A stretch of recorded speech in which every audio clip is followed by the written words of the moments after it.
अला यअलमु मन खलक़ व हुवल लतीफ़ुल ख़बीर। क्या जिसने पैदा किया है मखलूक को, वो उस मखलूक के बारे में बेहतर नहीं जानता होगा? वो तो बड़ा करम और लुत्फ़ और रहम करने वाला है और बहुत जानता है चीज़ों को। जिसने पैदा किया है वही तो जानेगा कि तुम्हारे लिए क्या फ़ायदे की चीज़ है और क्या नुकसान की चीज़ है। इसलिए जिन चीज़ों को अल्लाह ने हलाल करार दिया उसको हलाल माना जाए, जिसको हराम करार दिया उसको हराम माना जाए, जिससे मना कर दिया गया आंख बंद करके उससे रुक जाया जाए, जिसकी इजाज़त दे दी आंख बंद करके उसको कबूल कर लिया जाए। यही ईमान है। ये सारी बातें जो बताई जा रही हैं कि इसमें अल्लाह की तरफ से टेस्ट है और इसमें फ़ायदा और नुकसान है, ये सारा का सारा मबनी है इस बुनियाद के ऊपर अल्लाह पैदा करने वाला है, वही सबसे बेहतर जानने वाला है, वही सबसे ज़्यादा हम पर रहम करने वाला है। आंख बंद करके उसकी बात को मानना है। यह है ईमान। अल्लाह ने कह दिया तो बस ख़त्म, अल्लाह का हुक्म हो गया तो ख़त्म, अल्लाह ने इजाज़त दे दी तो इजाज़त, अल्लाह ने मना कर दिया तो बस मना। फिर पूरी दुनिया लग जाए इसको साबित करने में कि वो अच्छा है, वो कभी अच्छा हो ही नहीं सकता है।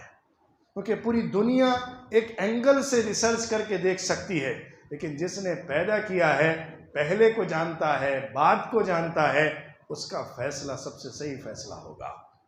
आप जानते हैं, मिसाल लीजिए कि हमारे घर के अंदर अगर किसी मैटर के ऊपर डिस्कशन हो रहा है, बातचीत हो रही है कि ये किया जाए कि नहीं किया जाए, बात हो रही है कि हम अपने फंक्शन के लिए इस प्लेस को मुंतखब करते हैं, हमारे घर का जो एक फंक्शन है उसके लिए इस जगह को हम सेलेक्ट करेंगे, वहाँ पे हम अपना फंक्शन करेंगे।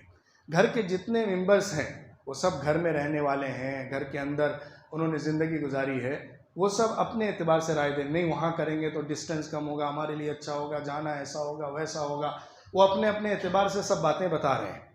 लेकिन जो घर का मास्टर है, मसलन वालिद है, वो उस प्लेस को जानता है, वो उस प्लेस में कई फंक्शन पहले देख चुका है, वो उस जगह के बारे में इन सब से बेहतर जानता है। ये सारे लोगों ने वो प्लेस तो देखा नहीं है, लेकिन अपने अपने ओपिनियन रखते हैं कि हमारे घर से क्या कन्वीनियंट है, हमें किस में फ़ायदा हो रहा है, हमारा किस में भला है, हमारे घर के लिए किस में आसानी है, वो इस एतबार से सोच रहे हैं। लेकिन जो फादर है वो जान रहा है कि वहाँ घर के जहाँ रखा जा रहा है वहाँ क्या नुकसानात हैं।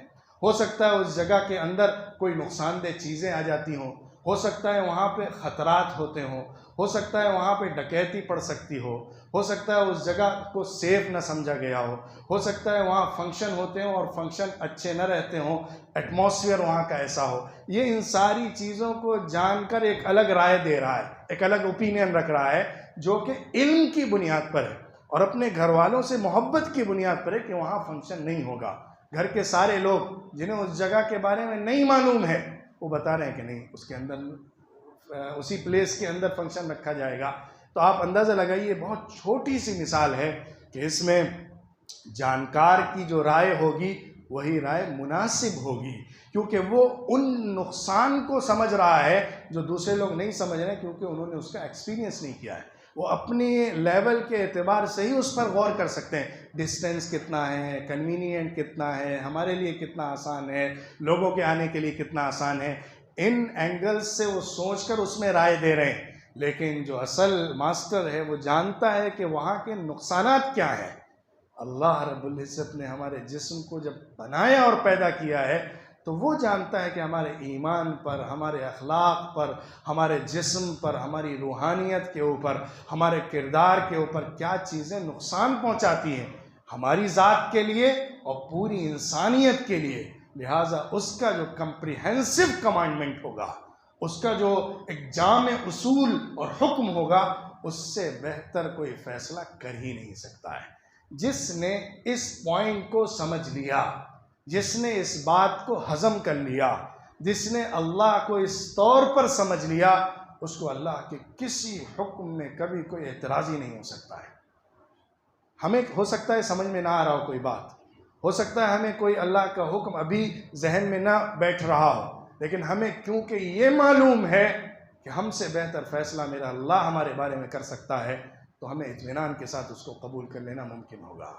लिहाजा इस ईमान को पैदा करने की ज़रूरत है कि अल्लाह का हुक्म असल हुक्म होता है, फाइनल हुक्म होता है, उसकी तरफ से जो हलाल और हराम किया गया है उसी में भलाई है। हो सकता है हमारी अक्ल उसको न समझ पा रही हो, उसको न कबूल कर पा रही हो, लेकिन हमें उसी को मानना चाहिए।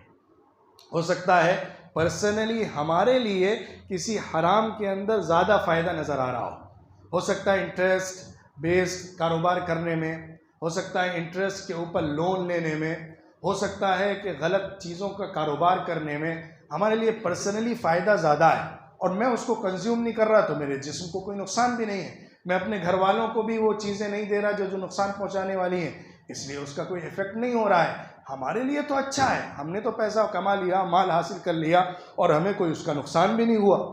लेकिन अल्लाह के लिए तो पूरी इंसानियत एक फैमिली है, किसी को भी नुकसान होगा अल्लाह उसको मना कर देगा। अल्लाह ने पूरी दुनिया को एक बुनियाद के साथ पैदा किया है कि अल खल्क़ु इयालुल्लाह, पूरी मखलूक अल्लाह के कुंबे की तरह है।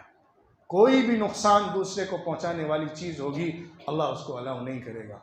अल्लाह तुम्हारा पर्सनल फ़ायदा सिर्फ नहीं देखता, अल्लाह पूरी इंसानियत का फ़ायदा भी देखता है। जिसमें तुम्हारा भी फ़ायदा हो, पूरी इंसानियत का फ़ायदा हो, उसी को करने की इजाज़त दी जाती है। आप सिर्फ एक छोटी सी मिसाल लेकर इसको समझ लीजिए। जो ड्रग्स और अल्कोहल्स होते हैं, अगर उसके इस्तेमाल पर शरीयत ने पाबंदी लगाई है, उसकी तिजारत के ऊपर पाबंदी लगाई है, उसकी काश्तकारी और उसको बोने और उसका गल्ला निकालने के ऊपर पाबंदी लगाई है, ये सारे अहकामात अल्लाह ने क्यों दिए हैं? क्योंकि इससे पूरी इंसानियत का नुकसान है। सिर्फ खाना ही हराम नहीं है, सिर्फ उसको इस्तेमाल करना ही हराम नहीं है, उसका कारोबार करना भी हराम है, उसकी काश्तकारी करना भी हराम है, उसकी खेती बाड़ी करना भी हराम है, उसको ट्रांसपोर्ट करना भी हराम है। ये सारी चीज़ें क्यों हराम की गई हैं? क्योंकि इससे लार्जर वे में इंसानियत को नुकसान पहुंचता है। हो सकता है डायरेक्टली तुम्हें उसका नुकसान नहीं मिल रहा है, हो सकता है उसका जो नुकसान है वो डायरेक्टली तुम पर इफेक्ट नहीं कर रहा है, लेकिन पूरी इंसानियत पर कहीं ना कहीं उसका नुकसान अगर हो रहा है तो अल्लाह उसकी इजाज़त नहीं दे सकता है। तो इसलिए हमारे सामने हलाल और हराम, जिसको शरीयत कहा जाता है, अल्लाह की तरफ से जो दी गई है, उसके ऊपर ईमान लाने का यही तरीक़ा और बुनियाद है कि खालिक ने उसको बनाकर हमें हुक्म दिया और पाबंद किया है, इसलिए उसी में भलाई है। बाकी हलाल और हराम अल्लाह ने जो रखा है उसमें हमारे लिए फ़ायदा भी है और नुकसान चीज़ों से मना भी फरमाया है। और दूसरी बात यह कि अल्लाह ने हमको आज़माया भी है, अल्लाह ने हमारा इम्तिहान भी लिया है, ताकि कल इसी की बुनियाद पर हमको बदला देगा कि मैंने जो तुमसे चाहा था तुमने वैसा किया कि नहीं किया, मैंने जिस चीज़ से रोका था तुम उस चीज़ से रुके कि नहीं रुके।